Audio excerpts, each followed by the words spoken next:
Charleston is the largest city in the U.S. state of South Carolina, the county seat of Charleston County, and the principal city in the Charleston metropolitan area. The city lies just south of the geographical midpoint of South Carolina's coastline on Charleston Harbor, an inlet of the Atlantic Ocean formed by the confluence of the Ashley, Cooper, and Wando rivers. Charleston had a population of 150,277 at the 2020 census. The 2020 population of the Charleston metropolitan area, comprising Berkeley, Charleston, and Dorchester counties, was 799,636 residents, the third largest in the state, eighth largest in the Deep South, and the 74th largest metropolitan statistical area in the United States. Charleston was founded in 1670 as Charlestown, honoring King Charles II, at Albemarle Point on the west bank of the Ashley River, now Charlestown Landing, but relocated in 1680 to its present site, which became the fifth largest city in North America within 10 years. It remained unincorporated throughout the colonial period. Its government was handled directly by a colonial legislature and a governor sent by Parliament. Election districts were organized according to Anglican parishes, and some social services were managed by Anglican wardens and vestries. Charleston adopted its present spelling with its incorporation as a city in 1783. Population growth in the interior of South Carolina influenced the removal of the state government to Columbia in 1788, but Charleston remained among the 10 largest cities in the United States through the 1840 census. Charleston's significance in American history is tied to its role as a major slave trading port. Charleston slave traders like Joseph Ragg were the first to break through the monopoly of the Royal African Company and pioneered the large-scale slave trade of the 18th century. Almost one-half of slaves imported to the United States arrived in Charleston. In 2018, the city formally apologized for its role in the American slave trade. History. Colonial era, 1670 to 1786, edit. A map of the several nations of Indians to the northwest of South Carolina, or the Catawba deerskin map, an annotated copy of a hand-painted deerskin original made by a Catawba chief for Governor Francis Nicholson. This map describing the situation of the several nations of Indians to the NW of South Carolina was copied from a draft, drawn and painted on a deer skin by an Indian cacique and presented to Francis Nicholson Esker, Governor of South Carolina, by whom it is most humbly dedicated to His Royal Highness George, Prince of Wales. King Charles II granted the chartered province of Carolina to 8 of his loyal friends, known as the Lords Proprietors, on March 24, 1663. In 1670, Governor William Sale arranged for several shiploads of settlers from Bermuda and Barbados. These settlers established what was then called Charlestown at Albemarle Point, on the west bank of the Ashley River, a few miles northwest of the present-day city center. Charlestown became the first comprehensively planned town in the 13 colonies. Its governance, settlement, and development was to follow a visionary plan known as the Grand Model, prepared for the Lords Proprietors by John Locke. Because the Carolinas' fundamental constitutions was never ratified, however, Charlestown was never incorporated during the colonial period. Instead, local ordinances were passed by the provincial government, with day-to-day administration handled by the wardens and vestries of St. Philip's and St. Michael's Anglican parishes. At the time of European colonization, the area was inhabited by the indigenous Cusabo, whom the settlers declared war on in October 1671. The settlers initially allied with the Westo, a northern indigenous tribe that traded in enslaved Indians. The settlers abandoned their alliance with the Westo in 1679 and allied with the Cusabo instead. The initial settlement quickly dwindled away and disappeared, while another village established by the settlers on Oyster Point at the confluence of the Ashley and Cooper rivers around 1672 thrived. This second settlement formally replaced the original Charlestown in 1680-18. The original site is now commemorated as Charlestown Landing. The second location was more defensible and had access to a fine natural harbor. The new town had become the fifth largest in North America by 1690. A smallpox outbreak erupted in 1698, followed by an earthquake in February 1699. The latter caused a fire that destroyed about a third of the town. During rebuilding, a yellow fever outbreak killed about 15% of the remaining inhabitants. Charlestown suffered between 5 and 8 major yellow fever outbreaks over the first half of the 18th century. It developed a reputation as one of the least healthy locations in the 13 colonies for ethnic Europeans. Malaria was endemic. Although malaria did not have such high mortality as yellow fever, it caused much illness. It was a major health problem through most of the city's history before dying out in the 1950s after use of pesticides cut down on the mosquitoes that transmitted it. Charlestown was fortified according to a plan developed in 1704 under Governor Nathaniel Johnson. Both Spain and France contested Britain's claims to the region. Various bands of Native Americans and independent pirates also raided it. On September 5 to 6, 1713, a violent hurricane passed over Charlestown. The circular Congregational Church manse was damaged during the storm, in which church records were lost. Much of Charlestown was flooded as the Ashley and Cooper rivers became one. At least 70 people died in the disaster. From the 1670s, Charleston attracted pirates. The combination of a weak government and corruption made the city popular with pirates, who frequently visited and raided the city. Charlestown was besieged by the pirate Blackbeard for several days in May 1718. Blackbeard released his hostages and left in exchange for a chest of medicine from Governor Robert Johnson. Around 1719, the town's name began to be generally written as Charlestown, 15, and, excepting those fronting the Cooper River, the old walls were largely removed over the next decade.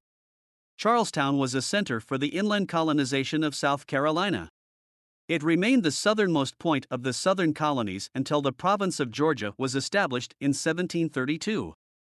As noted, the first settlers primarily came from Europe, Barbados, and Bermuda. The Barbadian and Bermudan immigrants were planters who brought enslaved Africans with them, having purchased them in the West Indies. Early immigrant groups to the city included the Huguenots, Scottish, Irish, and Germans, as well as hundreds of Jews, predominantly Sephardi from London and major cities of the Dutch Republic, where they had been given refuge. As late as 1830, Charleston's Jewish community was the largest and wealthiest in North America. By 1708, the majority of the colony's population were black Africans. They had been brought to Charlestown via the Atlantic slave trade, first as indentured servants and then as slaves. In the early 1700s, Charleston's largest slave trader, Joseph Ragg, pioneered the settlement's involvement in the slave trade. Of the estimated 400,000 captive Africans transported to North America to be sold into slavery, 40% are thought to have landed at Sullivan's Island off Charlestown.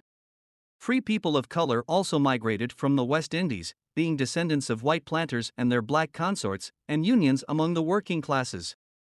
In 1767, Gadsden's Wharf was constructed at the city port on the Cooper River. It ultimately extended 840 feet and was able to accommodate 6 ships at a time. Many slaves were sold from here. 28, devoted to plantation agriculture that depended on enslaved labor. South Carolina became a slave society. It had a majority black population from the colonial period until after the Great Migration of the early 20th century, when many rural blacks moved to northern and midwestern industrial cities to escape Jim Crow laws. At the foundation of the town, the principal items of commerce were pine timber and pitch for ships and tobacco. The early economy developed around the deerskin trade, in which colonists used alliances with the Cherokee and Creek peoples to secure the raw material. At the same time, Indians took each other as captives and slaves in warfare. From 1680 to 1720, approximately 40,000 native men, women, and children were sold through the port, principally to the West Indies such as Bermuda and the Bahamas, but also to other southern colonies. The lowcountry planters did not keep Indian slaves, considering them too prone to escape or revolt. They used the proceeds of their sale to purchase enslaved black Africans for their own plantations. The slave raiding and the European firearms it introduced helped destabilize Spanish Florida and French Louisiana in the 1700s during the War of the Spanish Succession. But it also provoked the Yamasee War of the 1710s that nearly destroyed the colony. After that, South Carolina largely abandoned the Indian slave trade. The area's unsuitability for growing tobacco prompted the lowcountry planters to experiment with other cash crops. The profitability of growing rice led the planters to pay premiums for slaves from the rice coast who knew its cultivation. Their descendants make up the ethnic Gullah who created their own culture and language in this area. Slaves imported from the Caribbean showed the planter George Lucas's daughter Eliza how to raise and use indigo for dyeing in 1747. Throughout this period, the slaves were sold aboard the arriving ships or at ad hoc gatherings in towns' taverns. 32. Runaways and minor slave rebellions prompted the 1739 Security Act, which required all white men to carry weapons at all times, even to church on Sundays. Before it had fully taken effect, the Cato or Stono Rebellion broke out. The white community had recently been decimated by a malaria outbreak, and the rebels killed about 25 white people before being stopped by the colonial militia. As a result of their fears of rebellion, whites killed a total of 35 to 50 black people. The planters attributed the violence to recently imported Africans and agreed to a 10-year moratorium on slave importation through Charlestown. They relied for labor upon the slave communities they already held.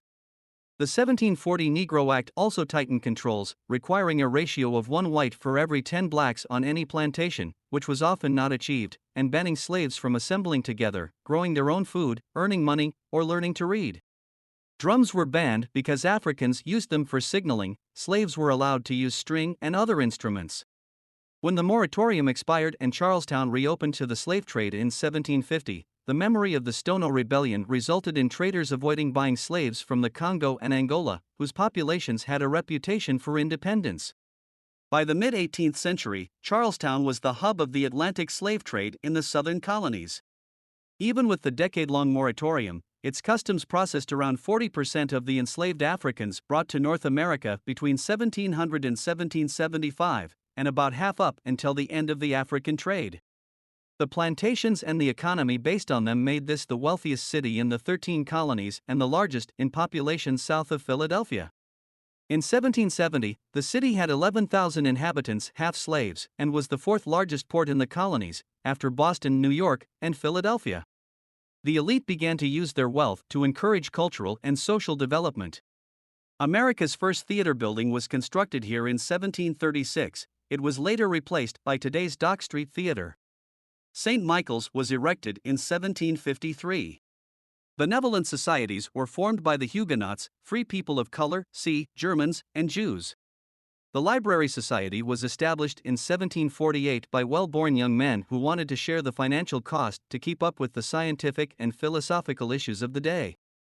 American Revolution, 1776 to 1783. Delegates for the Continental Congress were elected in 1774. And South Carolina declared its independence from Britain on the steps of the exchange. Slavery was again an important factor in the city's role during the Revolutionary War.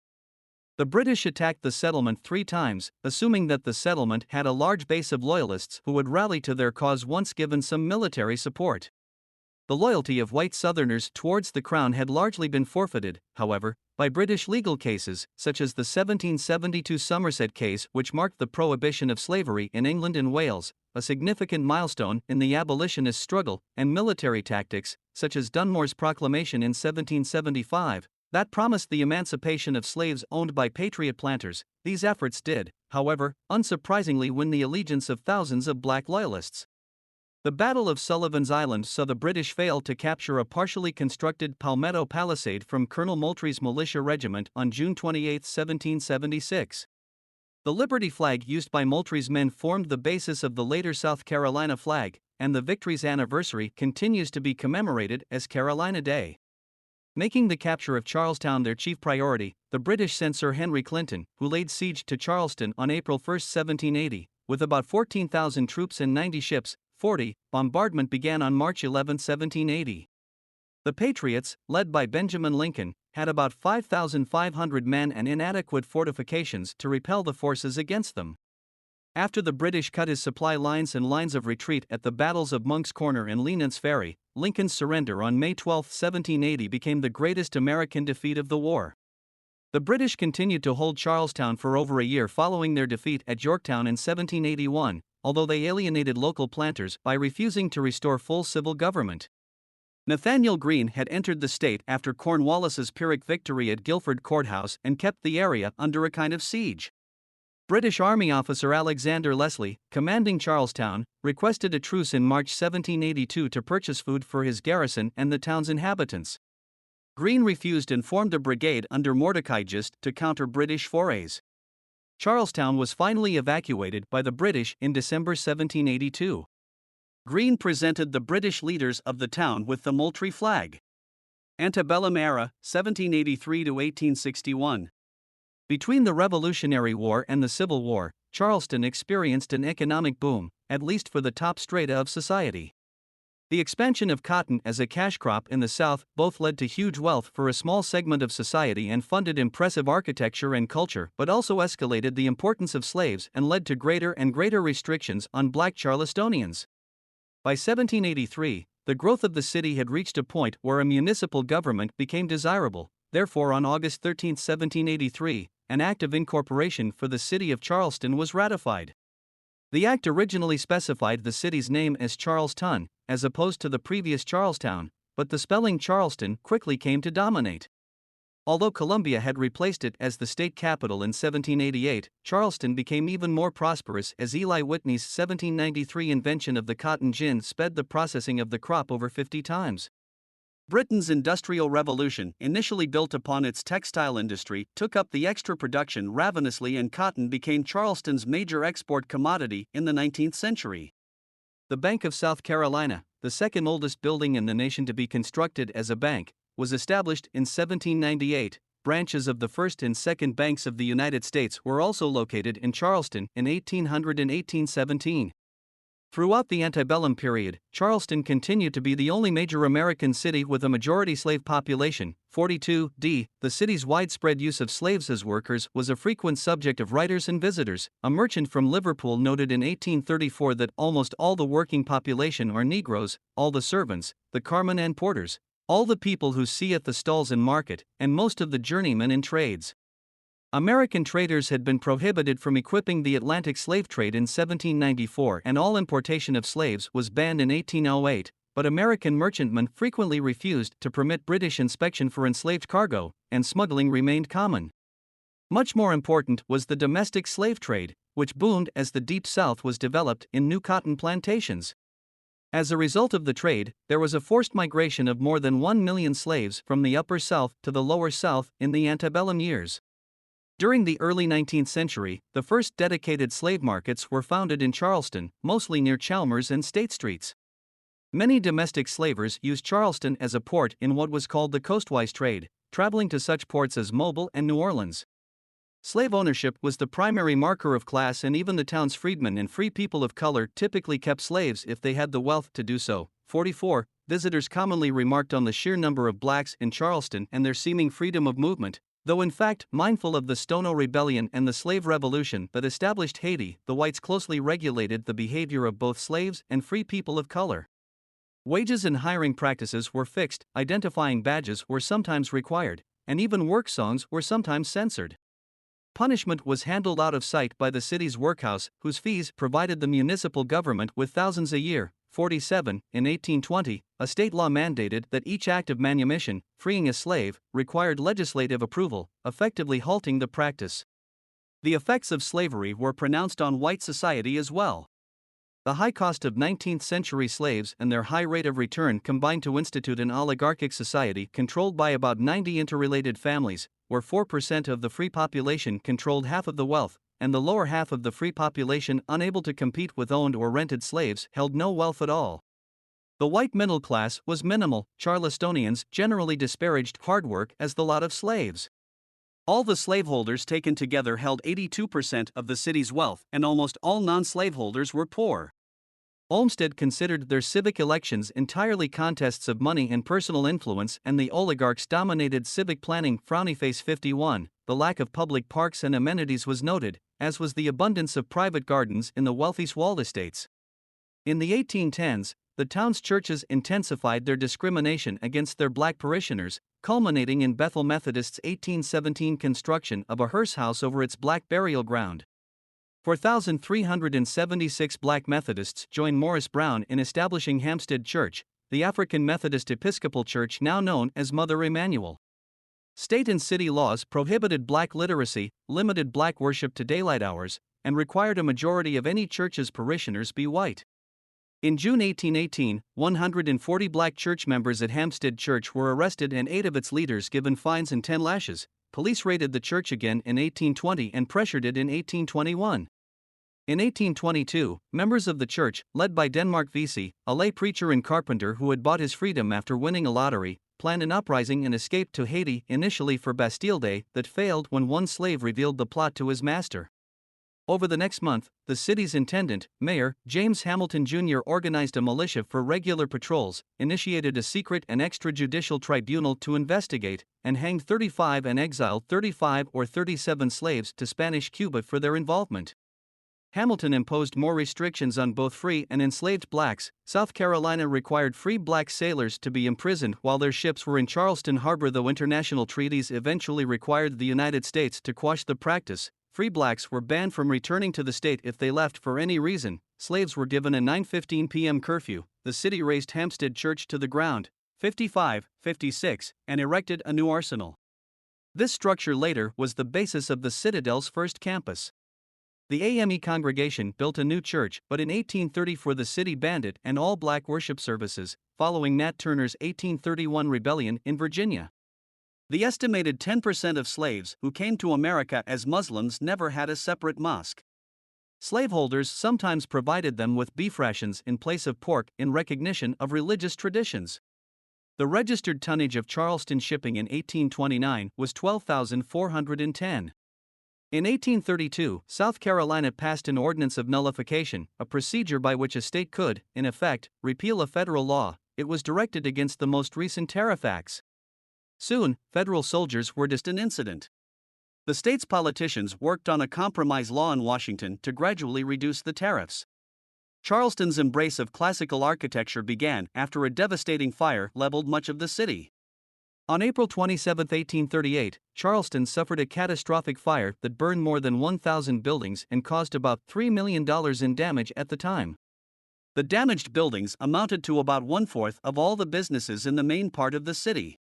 When the many homes and business were rebuilt or repaired, a great cultural awakening occurred. Previous to the fire, only a few homes were styled as Greek Revival. Many residents decided to construct new buildings in that style after the conflagration. This tradition continued and made Charleston one of the foremost places to view Greek Revival architecture. The Gothic Revival also made a significant appearance in the construction of many churches after the fire that exhibited picturesque forms and reminders of devout European religion. By 1840, the market hall and sheds, where fresh meat and produce were brought daily, became a hub of commercial activity. The slave trade also depended on the port of Charleston, where ships could be unloaded and the slaves bought and sold. The legal importation of African slaves had ended in 1808, although smuggling was significant. However, the domestic trade was booming. More than 1 million slaves were transported from the Upper South to the Deep South in the antebellum years, as cotton plantations were widely developed through what became known as the Black Belt. Many slaves were transported in the coastwise slave trade, with slave ships stopping at ports such as Charleston. Civil War, 1861 to 1865. Charleston played a major part in the Civil War. As a pivotal city, both the Union and Confederate armies vied for control of it. The Civil War began in Charleston Harbor in 1861 and ended mere months after the Union forces took control of Charleston in 1865. Following the election of Abraham Lincoln, the South Carolina General Assembly voted on December 20, 1860, to secede from the Union. South Carolina was the first state to secede. On December 27, Castle Pinckney was surrendered by its garrison to the state militia and, on January 9, 1861, Citadel cadets opened fire on the USS Star of the West as it entered Charleston Harbor. The first full battle of the American Civil War occurred on April 12, 1861, when shore batteries under the command of General P.G.T. Beauregard opened fire on the U.S. Army held Fort Sumter in Charleston Harbor. After a 34-hour bombardment, Major Robert Anderson surrendered the fort. On December 11, 1861, an enormous fire burned over 500 acres, 200 hectares, of the city. Union control of the sea permitted the repeated bombardment of the city, causing vast damage. Although Admiral DuPont's naval assault on the town's forts in April 1863 failed, the Union Navy's blockade shut down most commercial traffic. Over the course of the war, some blockade runners got through, but not a single one made it into or out of the Charleston Harbor between August 1863 and March 1864. The early submarine H.L. Hunley made a night attack on the USS Housatonic on February 17, 1864. General Gillmore's land assault in July 1864 was unsuccessful, but the fall of Columbia and advance of General William T. Sherman's army through the state prompted the Confederates to evacuate the town on February 17, 1865. burning the public buildings, cotton warehouses, and other sources of supply before their departure. 18. Union troops moved into the city within the month. 18. The War Department recovered what federal property remained and also confiscated the campus of the Citadel Military Academy and used it as a federal garrison for the next 17 years. The facilities were finally returned to the state and reopened as a military college in 1882 under the direction of Lawrence E. Marichak. Postbellum, 1865 to 1945. Reconstruction. After the defeat of the Confederacy, federal forces remained in Charleston during Reconstruction.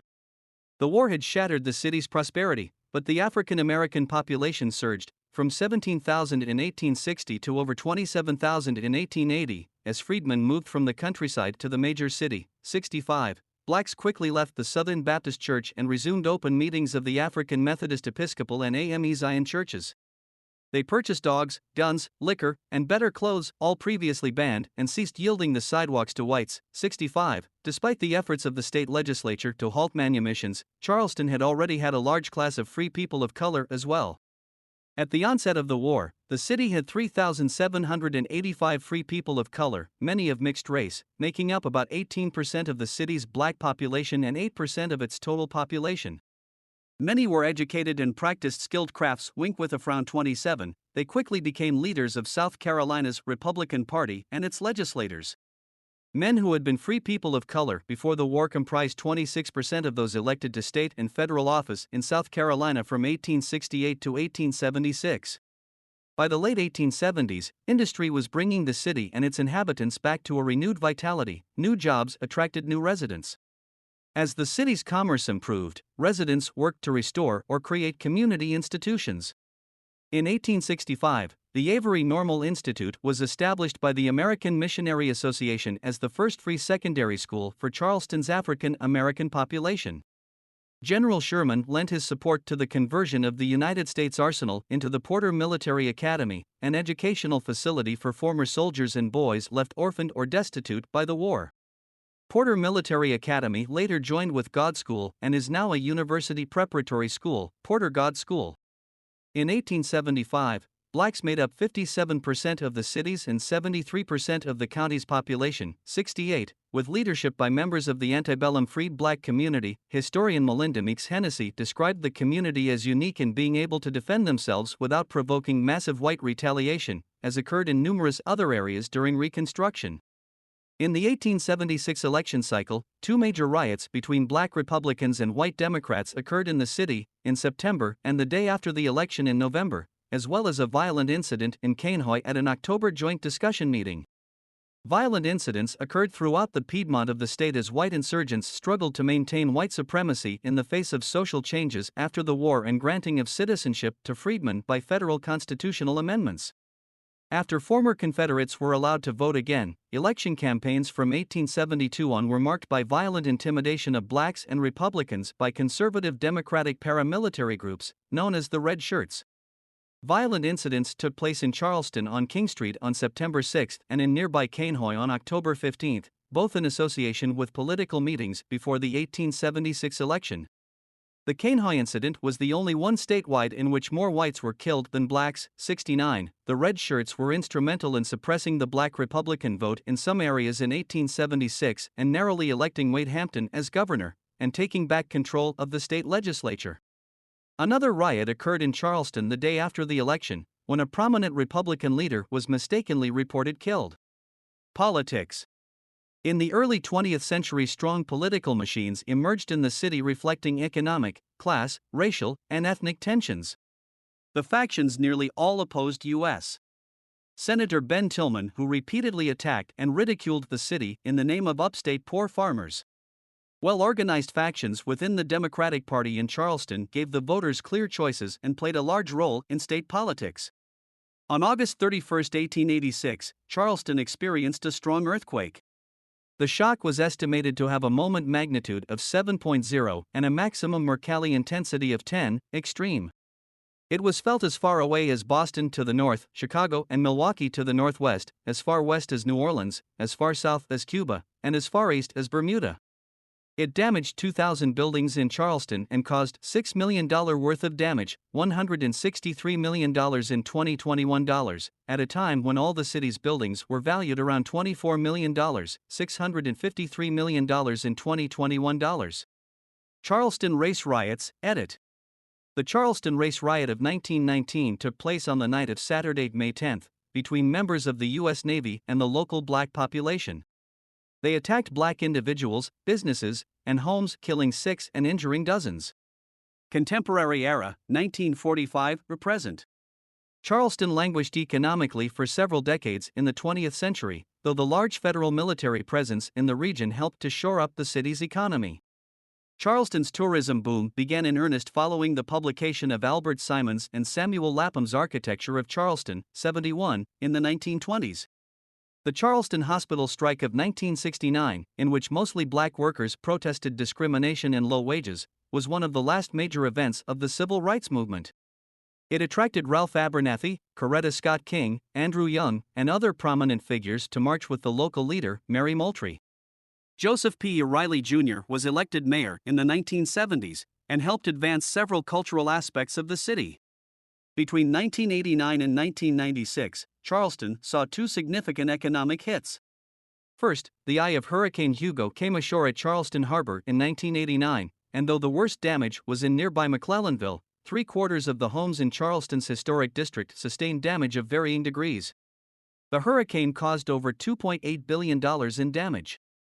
The city was able to rebound fairly quickly after the hurricane and has grown in population, reaching an estimated 124,593 residents in 2009, 73. Second, in 1993, the Base Realignment and Closure Commission, BRAC, directed that Naval Base Charleston be closed.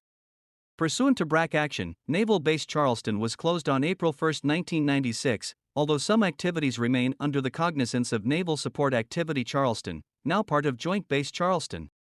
After having been a majority-minority city for most of its history, in the late 20th century many whites began returning to the urban core of Charleston and the area gentrified with rising prices and rents. From 1980 to 2010, the peninsula's population shifted from 2/3 black to 2/3 white. In 2010, residents numbered 20,668 whites to 10,455 blacks. Many African Americans moved to the less expensive suburbs in these decades. On June 17, 2015, 21-year-old white supremacist Dylan Roof entered the historic Emmanuel African Methodist Episcopal Church and sat in on part of a Bible study before shooting and killing 9 people and injuring 1, all African Americans. Senior pastor Clementa Pinckney, who also served as a state senator, was among those killed during the attack. The deceased also included congregation members Susie Jackson, 87, Reverend Daniel Simmons Sr., 74, Ethel Lance, 70, Myra Thompson, 59, Cynthia Hurd, 54, Reverend DePayne Middleton Dr., 49, Reverend Sharonda Coleman Singleton, 45, and Tiwanza Sanders, 26. The attack garnered national attention and sparked a debate on historical racism, Confederate symbolism in southern states, and gun violence, in part based on Roof's online postings. A memorial service on the campus of the College of Charleston was attended by President Barack Obama, Michelle Obama, Vice President Joe Biden, Jill Biden, and Speaker of the House John Boehner. On June 17, 2018, the Charleston City Council apologized for its role in the slave trade and condemned its inhumane history. It also acknowledged wrongs committed against African Americans by slavery and Jim Crow laws. Culture. Charleston's culture blends traditional Southern U.S., English, French, and West African elements. The downtown peninsula has a number of art, music, local cuisine, and fashion venues. Spoleto Festival USA, held annually in late spring, was founded in 1977 by Pulitzer Prize-winning composer Giancarlo Menotti, who sought to establish a counterpart to the Festival dei Due Mondi, the Festival of Two Worlds, in Spoleto, Italy. Charleston's oldest community theater group, the Footlight Players, has provided theatrical productions since 1931. A variety of performing arts venues includes the historic Dock Street Theater. The annual Charleston Fashion Week, held each spring in Marion Square, brings in designers, journalists, and clients from across the nation. 102. Charleston is known for its local seafood, which plays a key role in the city's renowned cuisine, comprising staple dishes such as gumbo, she crab soup, fried oysters, lowcountry boil, deviled crab cakes, red rice, and shrimp and grits. Rice is the staple in many dishes, reflecting the rice culture of the Low Country. The cuisine in Charleston is also strongly influenced by British and French elements. Music in Charleston. The Gullah community has had a tremendous influence on music in Charleston, especially when it comes to the early development of jazz music. In turn, the music of Charleston has had an influence on that of the rest of the country. The Geechee dances that accompanied the music of the dock workers in Charleston followed a rhythm that inspired U.B. Blake's Charleston Rag and later James P. Johnson's Charleston, as well as the dance craze that defined a nation in the 1920s. Ballin' the Jack, which was a popular dance in the years before Charleston, was written by native Charlestonian Chris Smith. The Jenkins Orphanage was established in 1891 by the Reverend Daniel J. Jenkins in Charleston. The orphanage accepted donations of musical instruments, and Reverend Jenkins hired local Charleston musicians and Avery Institute graduates to tutor the boys in music. As a result, Charleston musicians became proficient on a variety of instruments and were able to read music expertly. 111. These traits set Jenkins' musicians apart and helped land some of them positions in big bands with Duke Ellington and Count Basie. William Cat Anderson, Jabbo Smith, and Freddie Green are but a few of the alumni who became professional musicians. Orphanages around the country began to develop brass bands in the wake of the Jenkins Orphanage Band's success. As many as 5 bands were on tour during the 1920s. The Jenkins Orphanage Band played in the inaugural parades of Presidents Theodore Roosevelt and William Taft and toured the U.S. and Europe. The band also played on Broadway for the play Porgy by DuBose and Dorothy Hayward, a stage version of their novel of the same title. The story was based in Charleston and featured the Gullah community. The Haywards insisted on hiring the Ray All Jenkins Orphanage Band to portray themselves on stage. Only a few years later, DuBose Hayward collaborated with George and Ira Gershwin to turn his novel into the now famous opera, Porgy and Bess, so named so as to distinguish it from the play. George Gershwin and Hayward spent the summer of 1934 at Folly Beach outside of Charleston writing this folk opera, as Gershwin called it. Porgy and Bess is considered one of the first great American operas and is widely performed. To this day, Charleston is home to many musicians in all genres.